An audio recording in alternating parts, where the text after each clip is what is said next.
Weet, Keenan was my alles gewees. Vir my voel dat hy is nie weg nie.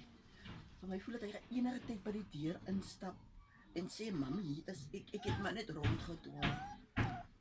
Ek het nie verdrink in die water nie. Want hy verlange wat ek het vir Keenan, niemand sal verstaan nie. My hart is stikkend. Om te dink ek gaan dood jy my kind sien. Hy was my alles. Hy het baie beloftes gemaak, hy en Malin was, hulle pas baie lief vir mekaar. Malin se laaste woorde nog aan Keenan was, "Boeta, ek is baie lief vir jou, en jy sal nie verstaan hoe lief ek jou het nie. En ek gaan vir jou vir so lief en vir Malin en vir Keenan 'n drukkie gaan gee." Hy was hulle afskeid gewees van mekaar. Keenan, ek gaan jou baie mis, maar jy weet sy dis Keenan.